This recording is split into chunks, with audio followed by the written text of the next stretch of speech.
ఉన్నారు. అందువల్ల డెఫినెట్గా అది మైనస్ అయింది. అపార్ట్ ఫ్రమ్ దట్ ఆంధ్రప్రదేశ్ మోసం చేసిన బీజేపీతో కలిశారు. బీజేపీ ఓట్ 0.5% ఉంటుందండి, అది వస్తుంది తెలుగుదేశానికి. ఓకే, పోయే ఓట్లు 5-6% పోతాయి. ఓకే, బట్ అది కూటమికి నష్టమే కదా. డెఫినెట్గా నష్టమేనండి. కానీ జగన్మోహన్ రెడ్డి గారి పాలన మీద అత్యంత భయంకర వ్యతిరేకత ఉంది. జనం అండర్స్టాండ్ చేసుకోవడానికి డెఫినెట్గా వాళ్ళు బయటికి వెళ్ళి మీరు ఇంటర్వ్యూ చేయండి, చేస్తే భయంకర వ్యతిరేకత ఉంది. అంత వ్యతిరేకంగా పరిపాలించిన ఇవాళ 42.8% ఓటింగ్ ఈ రోజు కూడా ఉండడానికి కారణం సంక్షేమ పథకాలతో పాటు ఆయన నమ్మకం ఒకటి ఆయన మీద, ఇది కొనసాగిస్తారు నమ్మకంతో పాటు ఇవాళ ఈ మిగతా మైనారిటీ ఓట్స్ కానీ మిగతా ఓట్లు కానీ ఆయన మీద సాలిడ్గా ఆయన వెనక్కి వాళ్ళకి రావటం. ఓకే, సో ఇంత వ్యతిరేకత ఉన్నా అతనికి 42% పైగా ఓట్ షేర్ నమోదవుతుంది. ఇన్స్పైట్ ఆఫ్ ఆల్ ఈరోజు ఆత్మసాక్షి సర్వే కూడా దాదాపు 45% పైగా ఓట్ షేర్ని ఇవ్వడం జరిగింది. అఫ్కోర్స్ 48.5% ఓట్ షేర్ వన్ సైడెడ్గా వైసీపీకి ఉంది అని చెప్తూ ఉన్నారు. సో కొత్త ఎమ్మెల్యేల మార్పు అంశం ఎంతవరకు ఎఫెక్ట్ ఉండొచ్చు అనుకుంటా? 10 స్థానాల్లో 7 స్థానాల్లో అది జగన్మోహన్ రెడ్డి గారి లాభం చేస్తుంది. అంటే ఇప్పుడు మన ఉదాహరణకి 2 కాన్స్టిట్యూషన్ గుంటూరు జిల్లాలు తీసుకుంటే మనోహర్ నాయుడు గారిని కావటి మనోహర్ నాయుడు గారిని తీసుకుని గుంటూరు నుంచి అక్కడ పంపించారు చిలకూరుపేటకి. చిలకూరుపేట నుంచి స్టార్ క్యాంపెయినర్ కింద మారిన విడుదల రజనీ గారు వారినేమో గుంటూరు 2కి. వాళ్ళ గుంటూరు కాన్స్టిట్యున్సీ రాష్ట్ర వ్యాప్తంగా, ఎందుకంటే అక్కడ రాష్ట్ర రాజధాని పక్కనే ఉంది కాబట్టి అది ఆసక్తికరమైన కాన్స్టిట్యున్సీ కాబట్టి చెప్తాను. నెంబర్ ఆఫ్ కాన్స్టిట్యున్సీ మనం చెప్పుకోవచ్చు. పొద్దుటూరులో ఏం జరుగుతుందను, అనంతపురంలో వాళ్ళ డైలమాలో ప్రభాకర్ గారికి వస్తుందా, లేకపోతే అశోక్ గారి బెదరు సన్నం వారికి సీటు వస్తుందా, అక్కడ సిచ్యువేషన్ తర్వాత మాట్లాడుకుందాం. గుంటూరు 1లో ఎప్పుడు కూడా అక్కడున్న ముస్తఫా గారి మీద వ్యతిరేకత ఉంది. వాళ్ళ అమ్మాయి గారు సీటు ఇవ్వడం జరిగింది. నజీర్ గారు ఇప్పుడు పోటీ చేశారు. వాజిద్ గారు ఆయన కాంగ్రెస్ పార్టీ నుంచి పోటీ చేసిన వేరే సంగతి. ఆ నజీర్ గారి విషయంలో ఆ నెగ్గే సీటు వాళ్ళు టఫ్ అయింది. ఏది వైఎస్ఆర్ కాంగ్రెస్ పార్టీ సునాయాసంగా నెగ్గాల్సిన సీటు ఇప్పుడు ఎడ్జి వాళ్ళకే ఉంటుంది వైకాపాకి. కానీ ఇక్కడ తెలుగుదేశం పార్టీలో నాని గారు ఇంకోళ్ళకి ఇచ్చిన సీటు ఇస్తే కనుక సునాయాసంగా నెగ్గాల్సిన గుంటూరు 2 సీటు, గుంటూరు వల్ల మైనార్టీస్ ఎక్కువ మంది అంటారు. గుంటూరు 2 సీటు వరకు ఒక పరిగణలో తీసుకుంటే ఇది కొంచెం చుట్టుపక్కల కానీ మిగతా ఆసక్తికర కాన్స్టిట్యున్సీ కాబట్టి ఇవాళ విడుదల రజనీ గారు బీసీ అంటే వాడి పుట్టి పెరిగిందంతా కూడా తెలంగాణ రాగుల సత్తయ్య ముదిరాజు గారిని నల్గొండ జిల్లాలో ఒక ప్రాంతం అండి. వారు మ్యారేజ్ చేసుకుంది చిలకూరుపేటలో ఉన్న ఒక ఆయన్ని. ఆయన సామాజిక వర్గం కాపులు. వీరు సామాజిక వర్గం ముదిరాజు లేకపోతే రజిక అన్నీ కలిపి ఉండండి. అక్కడ కూడా తెలుగుదేశం పార్టీ అదే కాంబినేషన్ ఉపయోగించి మాధవ్ గారు సీట్ ఇచ్చారు. ఇవాళ రజనీ గారు చూసుకెళ్ళిపోతున్నారు. అంటే 20,000 మెజార్టీ రావాల్సిన సీట్ ఏదైతే ఉందో గుంటూరు 2ని ఇవాళ అది టఫ్ సీట్గా మారింది. దో ఎడ్జ్ టువర్డ్స్ టీడీపీ. మిగతా చోట్ల చూసుకుంటే ఆయన చేసిన మార్పు అనేది చాలా చోట్ల పాజిటివ్, 3 చోట్ల మైనస్ వచ్చినాయి, 7 చోట్ల పాజిటివ్ ఉంది. ఓకే, సో అది ఫెచింగ్ ఫర్ వైసీపీ అగైన్. డెఫినెట్గానండి. Okay, right. కాసేపటి క్రితమే ఆత్మసాక్షి సర్వే రిపోర్ట్ వాళ్ళు బయటికి ఇవ్వడం జరిగింది. అయితే వైసీపీకి 48.5%, అలయన్స్ టీడీపీ జనసేన బీజేపీకి సంబంధించి 46.5, దాదాపు ఒక 2.5% అండ్ ఇప్పుడు ఏం చెప్పమనే వాళ్ళు ఎవరికేస్తారు 2%. అది నేను గవర్నర్ మూర్తి గారి గురించి నేను వారి అభిప్రాయం వారి ప్రకారం వచ్చి అడిగిన క్వశ్చన్స్, లీడ్ క్వశ్చన్స్ అన్ని దానికి కారణమే ఉంటాయి.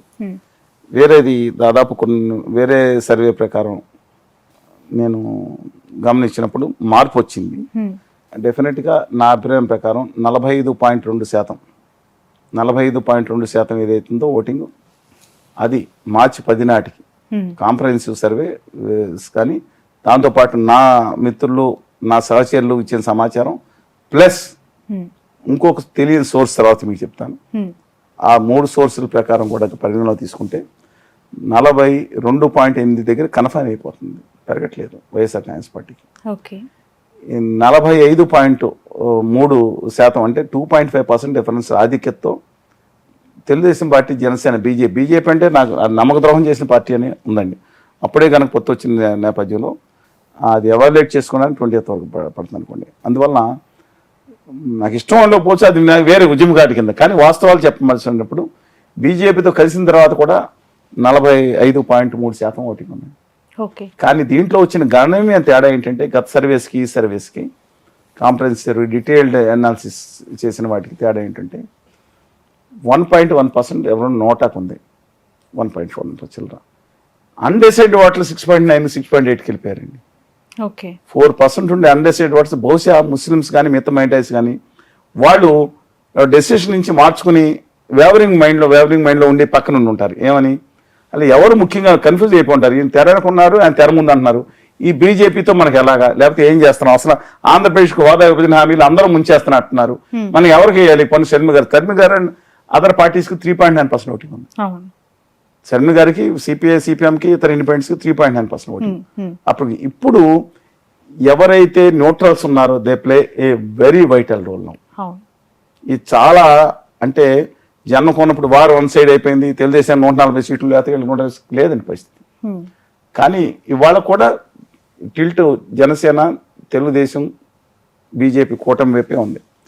ఆ ప్రకారం సర్వే చేసుకుంటే బట్ మెజారిటీ ఆఫ్ ద సర్వేలు అన్ని కూడా జగన్మోహన్ రెడ్డి అధికారంలోకి వస్తాయి అని చెప్తున్నారు. ఏ సర్వే? మెజారిటీ సర్వేస్ ఒకటి చెప్తానండి. నార్త్ ఇండియాలో చేసిన సర్వేస్ అందరూ కూడా వాళ్ళ శాంపుల్ సర్వే చాలా ఇంపార్టెంట్.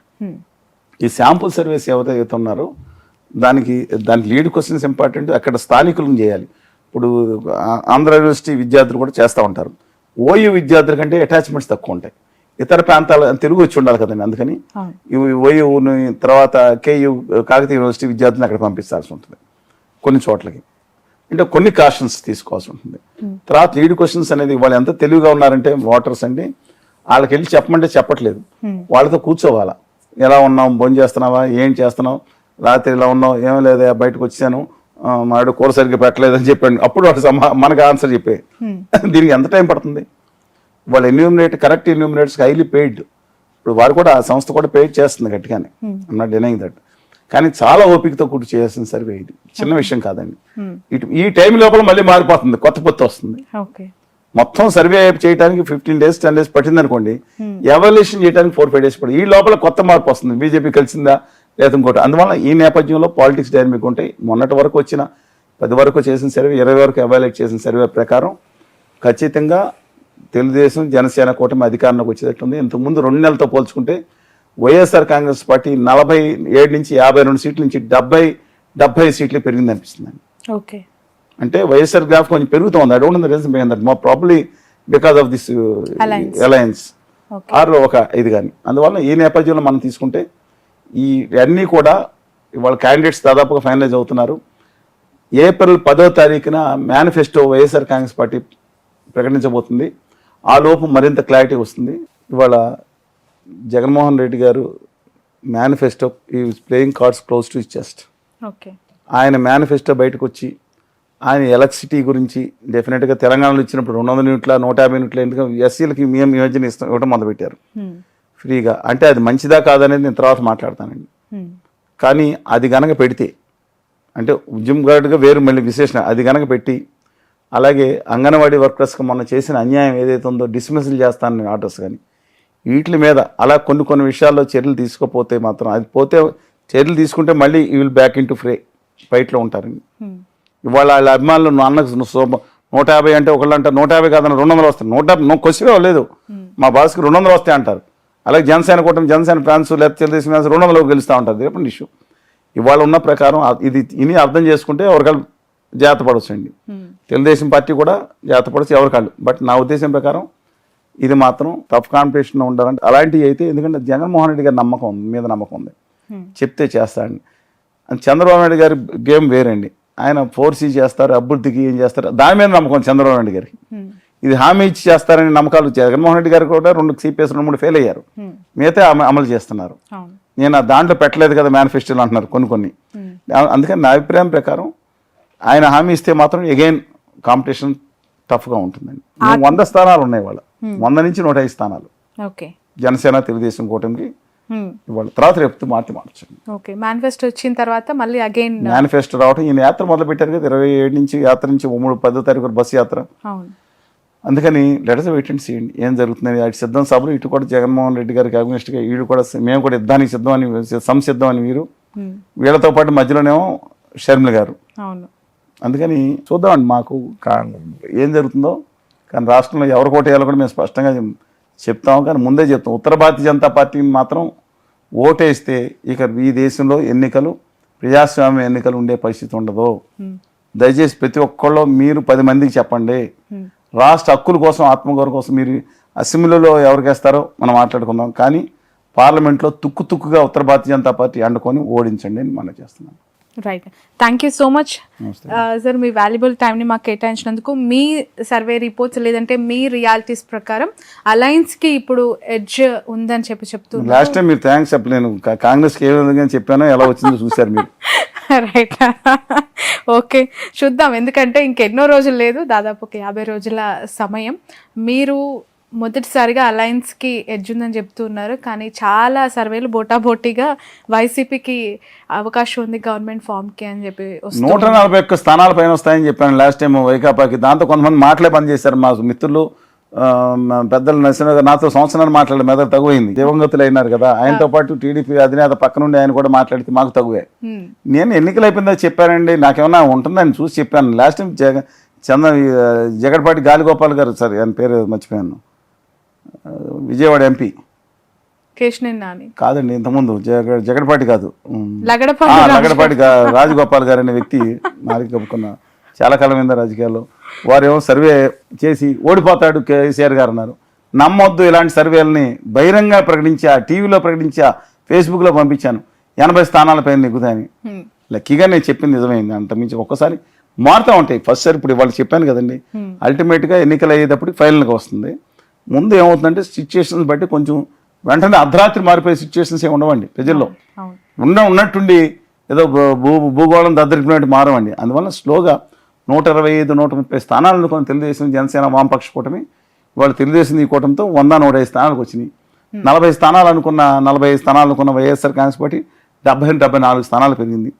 మళ్ళీ అంగన్వాడీ వర్కర్స్ కానీ మిగతా అందరూ ఉద్యోగస్తులు ఎప్పుడైతే వాళ్ళు బయటకు వచ్చి నిలబడి వాళ్ళకి జరిగిన అన్యాయం అనుకుని బయటకు అన్నారో మళ్ళీ వైకాపా తగ్గొచ్చు. ఈయన మేనిఫెస్టో వచ్చిన తర్వాత మిగతా అందరూ మంచి హామీలు ఇస్తే మళ్ళీ పెరగచ్చు. Let us wait and see. Right, thank you so much. So చూద్దాం, ఎన్నికలకి ఇంకా ఎన్నో రోజుల సమయం లేదు. పోటాపోటీగా అనేక సర్వే సంస్థలు వాళ్ళ సర్వే రిపోర్ట్స్ని వెల్లడిస్తూ ఉన్నాయి. ఒక రిపోర్ట్ వైసీపీకి అధికారం వస్తుందని, మరొకరు అలయన్స్కి స్కోప్ ఉంది అంటూ ఇప్పుడు చలసాని గారు కూడా చెప్పారు. ఖచ్చితంగా అలయన్స్కి as of now ground realities కొంత పాజిటివ్గా ఉన్నాయి అని చెప్పే అభిప్రాయం. That's all for now.